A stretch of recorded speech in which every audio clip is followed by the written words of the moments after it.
Wilson and Yellowbird said that if you just portray Native people as gibberish or gobbledygook or backwards, then that has this colonizing impact over time.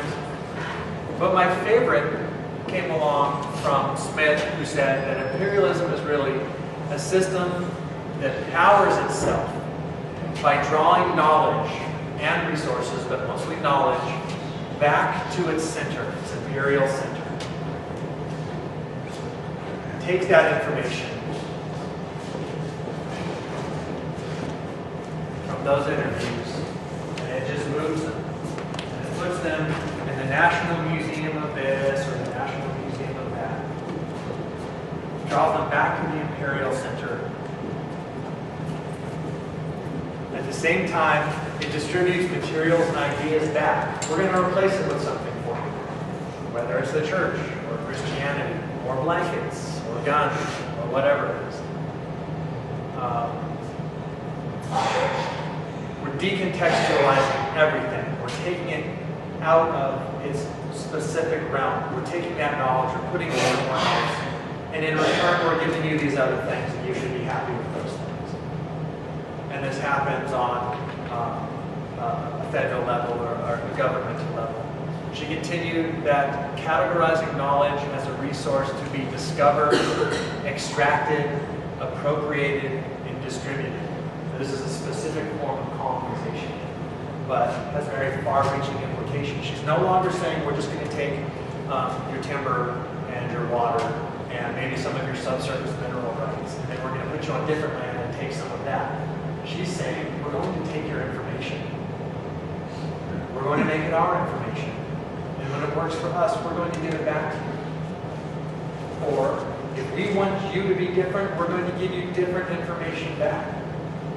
This is a different form of colonization. We're not talking about dollar signs and board feet of lumber and tons of coal. We're talking about the way people think. We're going to take what makes you who you are, and we're going to do something with it for our purposes, while at the same time giving you some things back.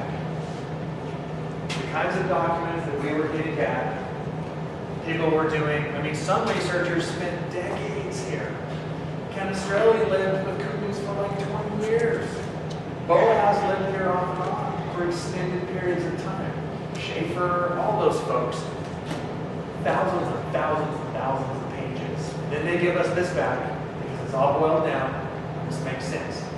They took all of that, gave us something in return, and I realized I heard of this.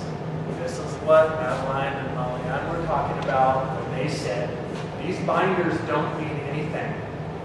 This doesn't mean anything to us.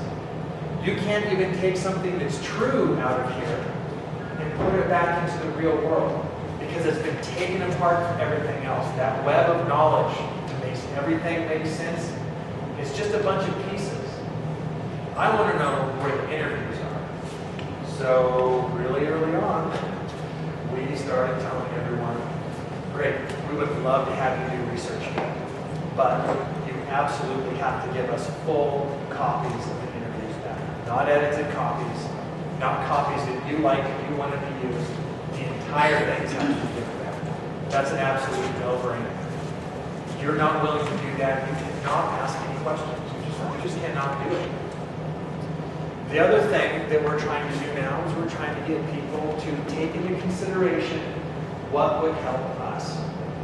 You who are working on a master's degree on anthropology and you want to know about creation stories or legends, oh, that's great. You're going to do really well with your master's and you're going to make a lot of money for the rest of your life.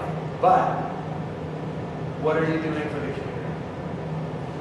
And most researchers I talk to that get asked this question, it's a long, awkward pause over the phone.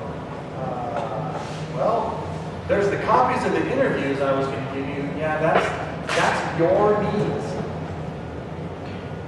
What are you going to ask your participants? Are you going to ask them if there's anything they need from that? Did you even think to ask that question? And every one of the researchers is like, yeah, no, I have no idea.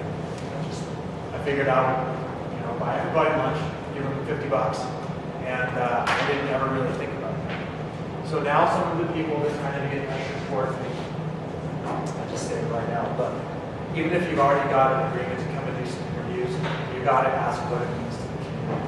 Otherwise, you are just another part of this. You are just taking information, you are sending it somewhere, and you are leaving that community with less than they had. You're getting something more out of it. It's kind of hard to say it in a way they don't get offended by, because it's kind of like you're kind of filling your pockets and you're not really leaving anything. And I know it's not always possible, and it doesn't always really work out that we can do, give everybody money or whatnot, but there are always things researchers need to do. I've just never understood somebody that comes in and pays an archaeologist $400 a day to do like 3 hours worth of interviews. And then the old people sitting around the table that gave the archaeologist all his information get like a hearty handshake and a pat on the back. And that's just up through 2000s. That's just the way things were happening. And when industry in particular, there's a certain company that wants to do something in a certain area and they want your input. Well, there's some things they're going to have to do. It's not just like we're going to tell them, go ahead and argue. There are some other things that need to happen. And we played around with it in the late 1990s, and people were actually pretty good with it. We said, you have to provide a vehicle or at least provide travel funds for us to bring a group of elders out into the area. And they just didn't understand that. And I said, well, you've probably already been there. And all of your surveyors have been there. But the people that are in charge of making constructive decisions haven't been there. That's not how we do things. In Montana in particular, when the Culture Committee got their nice big red expedition or whatever it was, I don't know how many times we just chocked it full of people and they just took off. They just went and did, even if it's just place names. Maybe we weren't talking directly about impacts on coal or farming or timber or the other big thing is hydro projects. But we would get those people out there having lunch, talking about place names, talking about what happened there, recording interviews in the area. And so we can see that there's kind of a changing point. The research in the last 10 years, there's much more of a willingness for people to say where the information came from. There's more of a willingness for people to put a little bit of money into people's hands. But more importantly, making sure that those interviews get here. One of the researchers that I asked to come and set in with us has a project that's coming up that she contacted the Nation Council. The Nation Council said, we can set you up with this. There's certain requirements we have. And she said, absolutely, I'm good with all of that. I can't imagine research happening any other way. So it's an opportunity to look at some of this information and how it's changed over time. The first article that's back there is from 1860-something, and the word savage or desavaged appears multiple times. It's crazy. It almost sounds like a funny skit off of a really bad comedy show because it's just disrespectful and it's out of this world, but it's consistent through the whole article. You move on a few years later, you get into the 1900s, and you start seeing what's considered to be formal, established science. And these researchers start citing other researchers, but never saying where their information came from. One of the people is presenting to the National Ethnographic something fancy meeting. When he's asked, who are your experts on the Kubi people? He's giving a report. He said, oh, well, of course, it's Dr. Franz Boas. That's who he interviewed. Well, he didn't even interview community members.